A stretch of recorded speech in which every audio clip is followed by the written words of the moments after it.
आज Doubtnut app download करें। Doubtnut पर अपने सभी गणित, रसायन विज्ञान, भौतिक विज्ञान और जीव विज्ञान के डाउट्स का करो सफाया। बस प्रश्न की फोटो खींचो, एक ही प्रश्न को क्रॉप करो और तुरंत वीडियो सोल्यूशन पाओ। अभी डाउनलोड करें। हेलो दोस्तों, हमारा प्रश्न है यंग के द्विस्लिट प्रयोग में सोडियम लाइट का उपयोग कर रहे हैं जिसका तरंग दैर्घ्य 58904 एंगस्ट्रॉम है, ठीक है। के लिए व्यतिकरण फ्रिंजों की कोणीय चौड़ाई 0.2 डिग्री है। तरंग दैर्घ्य के किस मान के लिए यह चौड़ाई 10% अधिक हो जाएगी, हमें बताना है, ठीक है। तो यंग के द्विस्लिट प्रयोग में बोला जा रहा है कि जो लैम्डा का उपयोग कर रहे हैं वो कितना है, 589.04 एंगस्ट्रॉम है, ठीक है। तो देखिए क्या है, मान लेते हैं कि अगर हम प्रायोगिक व्यवस्था बनाए तो ये दो स्लिट प्रयोग है, ठीक है। उसकी प्रायोगिक व्यवस्था है जहाँ पे मान लेते हैं ये S1 और S2 क्या है, दो स्लिट है जिसके बीच की दूरी क्या है, स्मॉल d, और ये पर्दा है जहाँ पे हमें व्यतिकरण प्रतिरूप प्राप्त होगा, और ये स्लिट से पर्दे की जो दूरी है वो है कैपिटल D, ठीक है। यहाँ पर एक हमने सोडियम लाइट रख दिया है, ठीक है।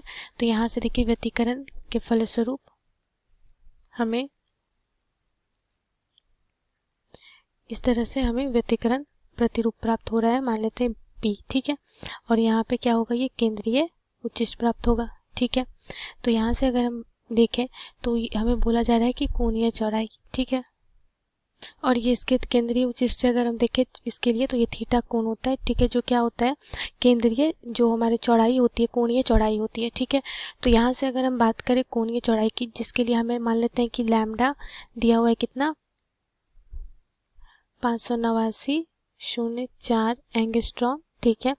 और फ्रिंज की कोणीय चौड़ाई θ1 मान ले रहे हैं, वो कितना दिया हुआ है, 0.2, ये λ1 और θ1 मानते हैं, ठीक है। λ1 के लिए θ1 हमें कितना आ रहा है, 0.2 डिग्री, ठीक है। तो चूंकि हम जानते हैं कि कोणीय चौड़ाई का जो सूत्र होता है थीटा बराबर ये क्या होता है, λ/d, जहाँ पे d क्या है, दोनों स्लिटों के बीच की दूरी, ठीक है। तो यहाँ से हम कह सकते हैं कि अगर d को नियत रख रहे हैं तो थीटा क्या है, सीधा समानुपाती किसके है, लैम्डा के, तरंग दैर्घ्य के, ठीक है। तो यहाँ से अगर हमें क्या ज्ञात करना है, तरंग दैर्घ्य का मान ज्ञात करना है किसके लिए, जब चौड़ाई जो हो वो 10% अधिक हो पहले वाले चौड़ाई के, ठीक है। तो देखिए यहाँ से क्या हो जाएगा, हम लिख सकते हैं θ1/θ2। θ2 क्या है, जब तरंग दैर्घ्य क्या हो रही है, 10% क्या हो जा रही है, जब चौड़ाई 10% अधिक हो जा रही है तो वो है θ2। और यहाँ पे बराबर हम लिख सकते हैं λ1/λ2। λ1 क्या है, ये पहले के लिए तरंग दैर्घ्य, और λ2 कब है, जब θ2 हमें प्राप्त हो रहा है, ठीक है। तो ये आ गया। तो यहाँ से हमें λ1 दिया हुआ है, ठीक है, λ1 और θ1 हमें दिया हुआ है। तो अब देखिए θ2 बोला जा रहा है हमें, θ2 अगर हम निकालेंगे तो θ2 क्या निकालेंगे, बोला जा रहा है कि पहले चौड़ाई से 10% अधिक है, तो हम लिख सकते हैं θ1 अधिक है तो θ1 प्लस θ1 का 10%, ठीक है। तो यहाँ से ये कितना आ गया, θ1 प्लस θ1/10, ठीक है। तो ये यहाँ से θ2 हम निकाल लेते हैं θ1 के टर्म में, तो ये हो जाएगा 10 θ1 प्लस θ1, ये हो गया 11 θ1/10, ठीक है। तो θ2 बराबर कितना आ गया, 11 θ1/10, और θ1 का मान हमें ज्ञात है 11/10 गुने 0.2 डिग्री, ठीक है। तो θ2 यहाँ से कितना आ जाएगा, 0.22 डिग्री, ठीक है। तो अब देखिए हम निकाल लेते हैं θ1/θ2 बराबर λ1/λ2। तो यहाँ से λ2 क्या होगा वो हमें निकालना है, तो यहाँ से हम इस समीकरण से हल कर सकते हैं।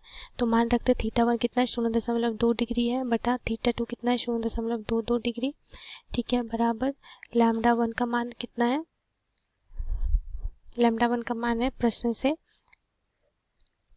68904 एंगस्ट्रॉम बटा λ2 का मान हमें ज्ञात करना है, ठीक है। तो यहाँ से λ2 बराबर क्या हो जाएगा, 0.22 गुने 68904 बटा 0.2 डिग्री। तो λ2 यहाँ से आ जाएगा, लगभग आ जाएगा 75,79,4.4 एंगस्ट्रॉम के बराबर, ठीक है। तो जो हमारा पहले के लिए जो कोणीय चौड़ाई था, जब उसे हम 10% अधिक कर देंगे तो उसके लिए तरंग दैर्ध्य में कितना प्रयुक्त करना होगा, 75, कितना हो जाएगा 75,794.4 एंगस्ट्रॉम हमें प्रयुक्त करना होगा। यही हमारे प्रश्न का उत्तर है। धन्यवाद। कक्षा 6वीं से 12वीं से लेकर नीट, IIT, JEE वो एडवांस के लेवल तक 1 करोड़ से ज्यादा छात्रों का भरोसा। आज ही डाउनलोड करें डाउटनेट ऐप या व्हाट्सएप करें अपने सारे डाउट्स 8400 400 400 पर।